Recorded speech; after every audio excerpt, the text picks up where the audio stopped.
এই মুহূর্তের সবথেকে বড় খবর, পশ্চিমবঙ্গে আগামী কাল থেকেই শুরু হয়ে যাচ্ছে এসআইআর। তো ইলেকশন কমিশন অফ ইন্ডিয়া আজকেই সাংবাদিক সম্মেলনের মাধ্যমে ঘোষণা করলেন বা প্রেস কনফারেন্সের মাধ্যমে ঘোষণা করলেন এসআইআরের তারিখটি। আগামী কাল থেকেই শুরু হয়ে যাচ্ছে পশ্চিমবঙ্গে এসআইআর।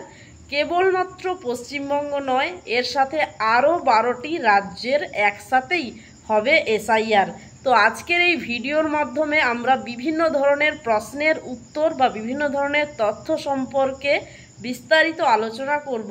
অর্থাৎ এই যে এসআইআর হবে, কাল থেকেই শুরু হচ্ছে, তাহলে এটি কতদিন চলবে, অর্থাৎ শেষ হবে কবে, এবং এর ফাইনাল রেজাল্টটি কবে প্রকাশিত হবে, এবং এই এসআইআরের যে ফর্মটি অফলাইন ফর্ম, তো সেই অফলাইন ফর্মটি আমরা কোথা থেকে পাবো, কিভাবে ফর্মটি ফিল আপ করবো, কারা আমাদের হেল্প করবে, এবং এই এসআইআরের জন্য কি ডকুমেন্টস লাগবে, সমস্ত ধরনের প্রশ্নের উত্তর আমরা আজকের এই ভিডিওর মাধ্যমে আলোচনা করব।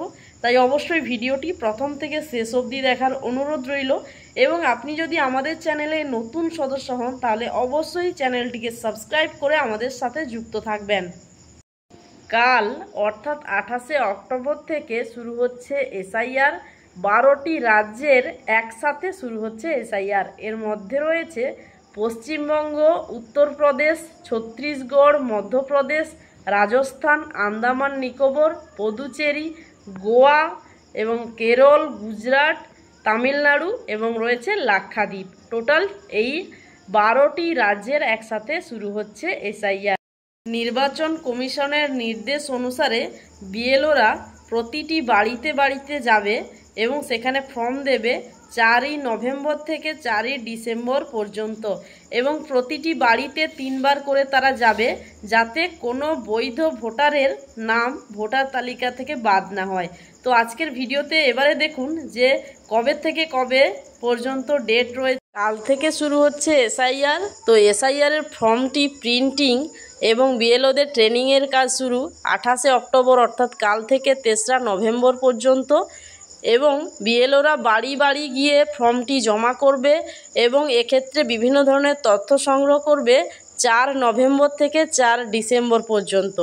এরপরে সমস্ত তথ্য সংগ্রহ এবং ফর্মটি সংগ্রহ করার পরে সেই একটি ড্রাফট লিস্ট বা খসড়া লিস্ট প্রকাশিত হবে, যেটা হচ্ছে 9ই ডিসেম্বরে। এবং সেই খসড়া লিস্টে যদি আপনার নাম না থাকে তো সেক্ষেত্রে আপনি ক্লেমস অ্যান্ড অবজেকশান পিরিয়ড অর্থাৎ ক্লেম বা অবজেকশান জানাতে পারবেন 9ই ডিসেম্বর থেকে 8ই জানুয়ারি 2026 পর্যন্ত। তো এরপরে আপনাদের বাড়িতে একটি নোটিশ পাঠানো হবে এবং হেয়ারিং এবং ভেরিফিকেশানের মাধ্যমে আপনার লিস্টটি যাতে ভোটার লিস্টে আপনার নামটি যাতে ভোটার লিস্টে আসে সেই ব্যবস্থা করা হবে, যেটি 9ই ডিসেম্বর থেকে 31শে জানুয়ারি 2026 পর্যন্ত এই প্রসেসটি থাকবে বা প্রসেসটি চলবে। এরপরে ফাইনাল ইলেকটোরাল রোলস বা এসআইআরের ফাইনাল লিস্টটি এটা কিন্তু প্রকাশ হয়ে যাবে 7ই ফেব্রুয়ারি 2026।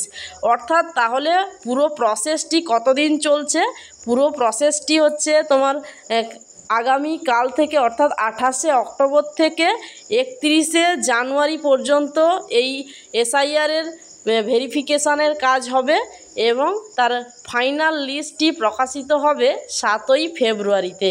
তো আজকে এই ছিল আপডেট বা ভিডিওর মূল তথ্য।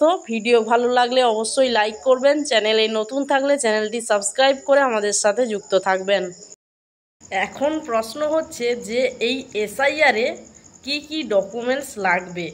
তো বন্ধুরা, আজ রাত 12টার পর থেকে বর্তমান যে ভোটার লিস্ট বা যে ম্যাপিংয়ের পরে যে ভোটার লিস্ট অর্থাৎ 2002 সালে যাদের ভোটার লিস্টের নাম ছিল এবং এই মুহূর্তে যাদের ম্যাচিং হয়ে গেছে, তো তাদের ক্ষেত্রে সেই যে লিস্টটি সেই লিস্টটি প্রকাশিত হবে, এবং যাদের 2002 সালের ভোটার লিস্টের নাম ছিল এবং এই মুহূর্তেও তাদের নাম রয়েছে তাদের ক্ষেত্রে কোনো ডকুমেন্টসের প্রয়োজন নেই, এবং যাদের 2002 সালের ভোটার লিস্টের নাম নেই অর্থাৎ 2002-এর পরে জন্ম, তো সেক্ষেত্রে তাদের বাবা মায়ের যদি ভোটার লিস্টে নাম থাকে তো সেক্ষেত্রে তাদের বাবা মায়ের ভোটার লিস্টে যে ফটো বা প্রিন্ট আউট সেটা কিন্তু বের করতে হবে এবং তার একটি কালার রঙিন পাসপোর্ট সাইজ ফটো লাগবে এই অবধি।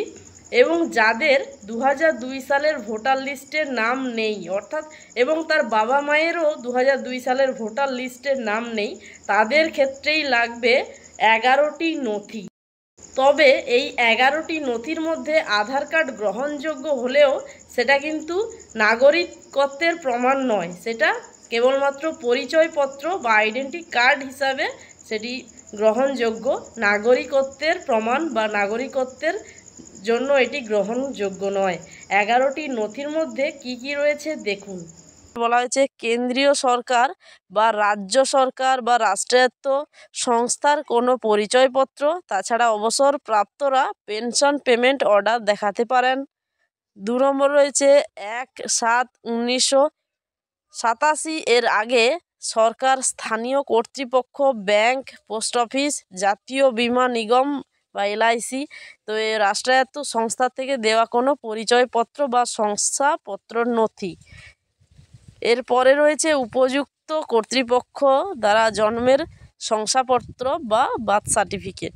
এর রয়েছে পাসপোর্ট, স্বীকৃত পর্ষদ বা বিশ্ববিদ্যালয় দ্বারা ম্যাট্রিকুলেশনের সার্টিফিকেট বা শিক্ষাগত যোগ্যতার শংসাপত্র।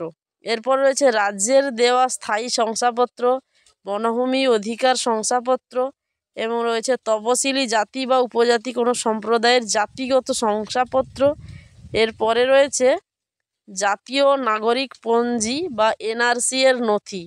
এর রয়েছে রাজ্য বা স্থানীয় কর্তৃপক্ষের দ্বারা তৈরি করা ফ্যামিলি রেজিস্টার তথ্য এবং এরপর রয়েছে সরকারের তরফে কোনো জমি বাড়ি বরাদ্দের শংসাপত্র বা দলিল। বাংলায়